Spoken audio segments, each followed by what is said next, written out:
Alright, what's up guys? My name is Zach, and today I am driving a 1937 Oldsmobile L37 touring sedan. Up front is a 4.2 liter inline 8, and down below is a 3-speed manual transmission. Now, I am super excited to be driving this Oldsmobile L37 for one main reason.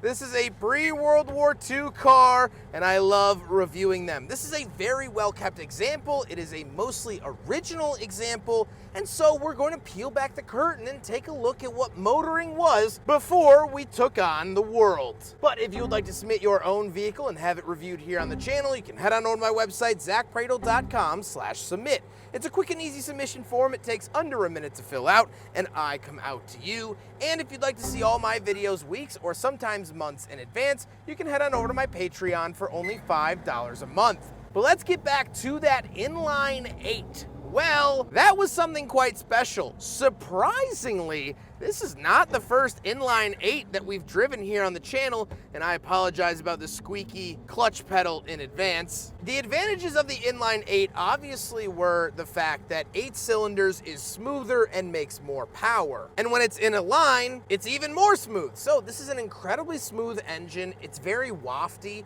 and when you get going, it sort of has this feeling to it. Check this out. We'll get in a straight line here and just listen.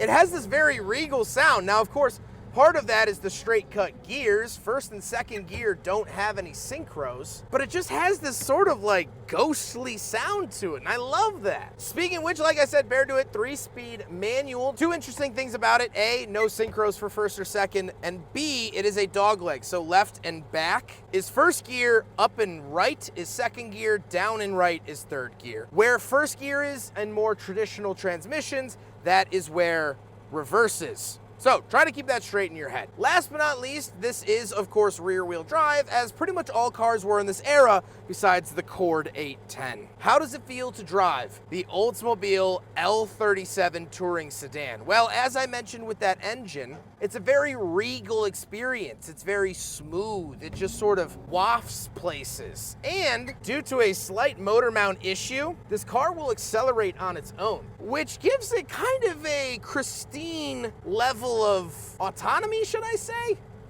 It's, this thing has a mind of its own, but everything is smooth, everything is quaint, everything is, yes, Oldsmobile. This is when Oldsmobile really meant something of stature. Not that it didn't towards the end of its life, but it just has that feeling about it, and I love it. This is just so special. Visibility actually isn't great. You do have a front split window, which is kind of odd, but very much part of the period. They couldn't really do bends in windows yet. So there's that. With that stuff out of the way, let's talk about the interior. Well, in front of me, I have 5 gauges. Off to the left is my speedometer, and what I find funny is it says safety first on it.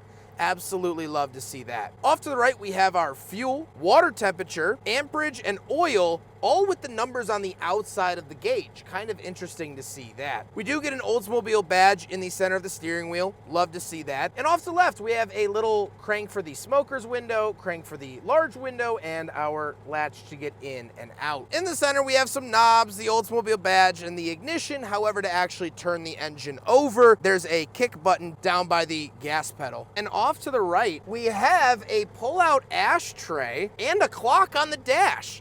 Very cool to see all that. Those are nice features. Then, of course, we do get the stick shift. This is a pretty standard stick shift that I would see in a vehicle all the way up through the 70s or even 80s. And then we have the bench seat. No seat belts. It's this really old material. It feels nice, and it does have quite nice, comfortable amenities to it. Now, unfortunately, that means that there is no cup holder, so big friggin' bottle test fail, wah, wah, wah. But it is a pretty comfortable car, and that's made clear here with the seats. However, speaking of seats, we do have back seats, and there's an interesting way to get back there, so let's go do a back seat review. So something really cool is that this actually has reverse opening back doors. I don't think I could say the actual name on YouTube anymore, but they have reverse opening back doors. very, very cool to see that. Once we are in the back of the L37 sedan, touring sedan, can't forget the touring. It's very nice. I do have this big grab handle, which I guess is nice. I haven't really seen that. But again, this material just covers every inch. You have these big, soft grab handles over here. Absolutely love this. This was a car that was just as nice to drive as it is to be ridden in. And that's where you really start to move towards that, you know, sort of luxury thing.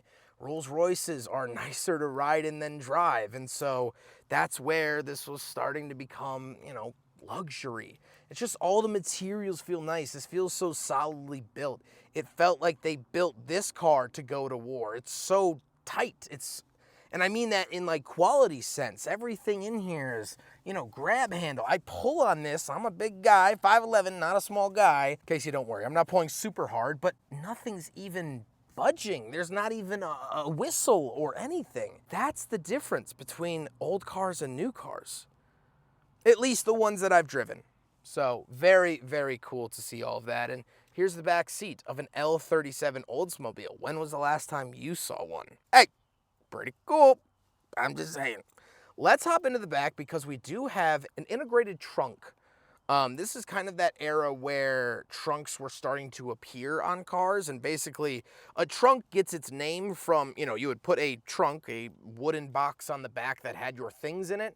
They started integrating that into cars. So let's hop back there and take a look at that. Right around the back of the L37, handle here, you pull it to the right and lift it up like that. Now it does self-hinge or self-lock here, so you can leave it up and you get a nice shelf. I believe that that's aftermarket, but that is how the trunk opens on a 1937 Oldsmobile.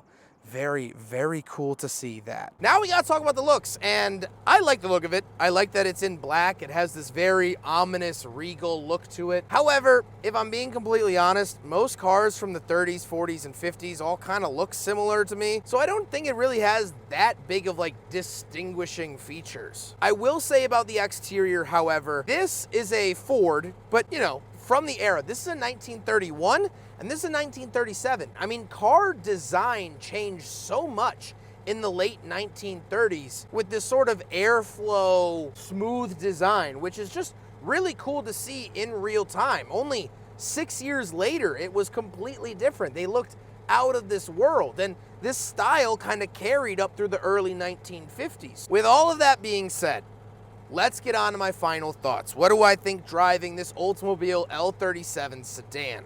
Touring sedan. Well, this is nice. This was luxury back in the 1930s. Now, this wasn't peak luxury. This wasn't Great Gatsby luxury. But if you made a handsome earning, you could buy yourself one of these. And it truly shows. The wood on the dashboard, the smooth 8-cylinder up front, the nicer materials on the inside. This was something noteworthy. This was something to strive towards. And it's just cool to be driving that. Honestly, it's cool to be driving a museum piece. It genuinely smells on the inside like a war is coming. Like, it smells like a World War II museum. I don't know what they put in it. It's probably asbestos or whatever, but it smells like a piece of history because this car was a piece of history. Owning an Oldsmobile was a very proud thing in the 1930s. And here in 2025, you only own an Oldsmobile unless it's really cool and rare, or you've owned one since it was new and never let it go. I mean, the badge on the dashboard should tell you everything. The wings, the star, Oldsmobile in this Art Deco style. This is when the car meant something. This is when Oldsmobile meant something. And this is when you could earn a good living and be proud of something to purchase. This wasn't a braggiose car. It wasn't blinged out. It doesn't have 22-inch rims.